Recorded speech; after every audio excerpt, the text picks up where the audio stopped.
नमस्कार, आप देख रहे हैं द हिंद 24 न्यूज और मैं हूं आपके साथ साक्षी। आइए नजर डालते हैं आज की बड़ी खबरों की ओर। उधना पुलिस ने 1550 करोड़ के साइबर फ्रॉड का किया पर्दाफाश। सूरत की उधना पुलिस ने बड़े साइबर फ्रॉड मामले का खुलासा किया। ये साइबर फ्रॉड लगभग 1550 करोड़ रुपए का बताया जा रहा है। उधना पुलिस ने इस मामले में आरबीएल बैंक के मैनेजर सहित 8 कर्मचारियों को गिरफ्तार किया। जांच में सामने आया कि इस साइबर फ्रॉड में बैंक कर्मचारियों की भी संलिप्तता रही है। इस मामले की एसआईटी द्वारा जाँच की जा रही है और लगातार एक के बाद एक खुलासे हो रहे हैं। સમગ્ર કેસની અંદર કુલ બેંક એકાઉન્ટ મળ્યા હતા અને આ બેંક એકાઉન્ટની અંદર હમણાં જ સમગ્ર તપાસમાં કેટલા કરોડોનું ટ્રાન્ઝેક્શન છે। આ સમગ્ર તપાસમાં શરૂઆતમાં અમારી પાસે 164 બેંક એકાઉન્ટ્સ આવ્યા હતા કે જેમાં સીધું ટ્રાન્ઝેક્શન થયું હતું। આ બેંક એકાઉન્ટ્સનું જે ટ્રાન્ઝેક્શનનું ટોટલ જોઈએ તો 1550 કરોડ ઉપર થઈ જતું હતું। ત્યારબાદ અમે ફર્ધર આમાં જે મની ટ્રેલ કહેવાય એ મની ટ્રેલનું ઇન્વેસ્ટિગેશન કર્યું હતું। આના માટે અમે જે ફાઇનાન્શિયલ એક્સપર્ટ હોય એની પણ મદદ લીધી છે અને એ જે એકાઉન્ટ્સ છે એ લાખોની સંખ્યામાં એકાઉન્ટ્સ જાય છે કે જેમાંથી 100 રૂપિયા 500 રૂપિયા એવા ખૂબ જ નાની એમાઉન્ટમાં પૈસાનો આવાગમન થયું હોય કે ટ્રાન્ઝેક્શન થયું હોય। એ લગભગ અમારી અત્યારે જે ટ્રેલ મળી છે એમાં 50 લાખ સુધીનો આંકડો છે કે જેમાં એ પ્રકારના સેવિંગ્સ અને કરંટ એકાઉન્ટ્સ મળી આવ્યા હોય।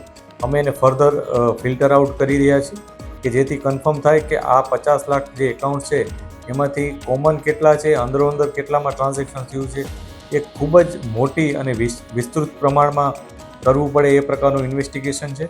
એટલે એ માટે અમે અલગથી આખું એક અમારું યુનિટ છે એ કામગીરી કરી રહ્યું છે અને હજી અમને એવું લાગે છે કે હજી પણ આમાં વધુ અમને ફર્ધર કેટલીક ડિક્લેરેશન્સ મળશે કે જે આ ઇન્વેસ્ટિગેશનમાં પણ મદદરૂપ થશે અને ઘણી બીજી બધી બાબતો પણ પોલીસ સમક્ષ ખોલી જઈ શકશે। સુરત શહેરના ઉધના પોલીસ સ્ટેશન ખાતે થોડા સમય પહેલાં એક ગુનો નોંધવામાં આવ્યો હતો જે સાયબર ફ્રોડનો ગુનો હતો।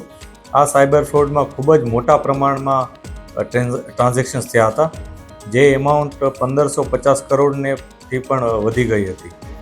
આ જે ટ્રાન્ઝેક્શન્સ થયા હતા એમાં મુખ્ય જે પાસું કહેવાય એ પાસું હતું મ્યુલ એકાઉન્ટ્સ જે કરંટ એકાઉન્ટ્સ હતા। આ કરંટ એકાઉન્ટ્સ ખોટી રીતના ખોલવામાં આવ્યા હતા અને અમુક એકાઉન્ટ્સ ફોર્જ ડોક્યુમેન્ટ સાથે ખોલવામાં આવ્યા હતા।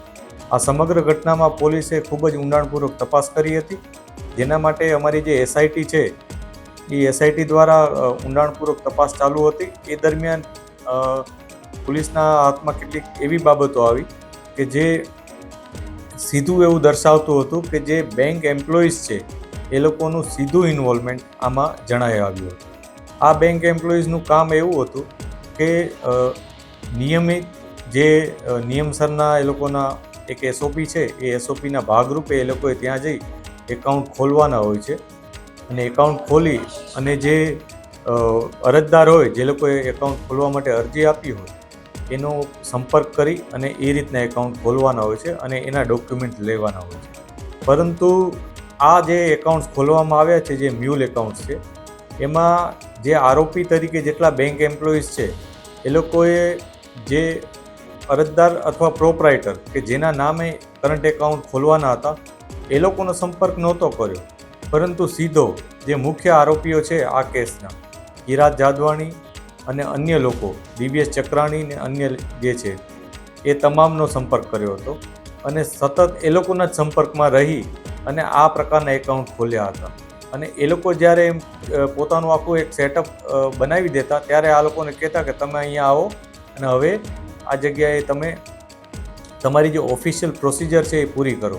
એટલે એ લોકો જે સેટઅપ બનાવતા હતા એ સેટઅપનું જાણકારી આ લોકોને હતી જ તેમ છતાં તેઓ ત્યાં જઈ અને એક ફોર્મલ પ્રોસિજર કરી અને કરંટ એકાઉન્ટ ખોલી દેતા હતા અને આ પ્રકારની ઘટનામાં પોલીસની પાસે જે પુરાવા મળ્યા છે એ પુરાવા તરીકે ટોટલ 8 બેંક એમ્પ્લોઈઝને પોલીસે આજે અરેસ્ટ કર્યા છે।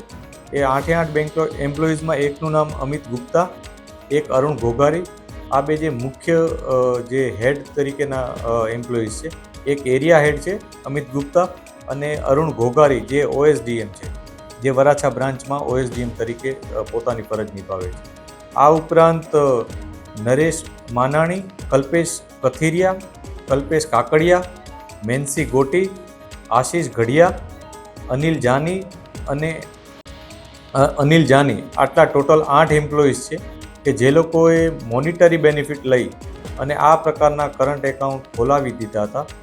અને આ સમગ્ર પ્રોસિજરમાં જે જગ્યાએ કોઈ વસ્તુ ખૂટતી હોય, કોઈ ડોક્યુમેન્ટ ખૂટતું હોય અથવા કોઈ એરર આવતી હોય એકાઉન્ટ ખોલતી વખતે, તો આ એમ્પ્લોય પોતે જ સામેથી એના સોલ્યુશન્સ જે મુખ્ય આરોપીઓ હતા એને આપી દેતા હતા અને એ સોલ્યુશન્સ આપી અને એમની પાસેથી એને કરેક્શન કરાવડાવી અને ફરીથી જ્યારે એકાઉન્ટ કમ્પ્લીટ થઈ જાય ત્યારે એની બધી ડિટેલ પણ એ લોકોને આપતા હતા. આ પ્રકારની સમગ્ર ઘટના પોલીસને સામે આવી એટલે પોલીસે આ ગુનામાં ફર્ધર 8 બેંક એમ્પ્લોઈઝને અરેસ્ટ કર્યા છે અને એમનું જે મોનિટરી બેનિફિટ છે, કોઈકને 50,000, કોઈને 2 લાખ, કોઈને 20,000 એવી રીતના મળતા હતા, એની પણ વિગત મેળવી છે.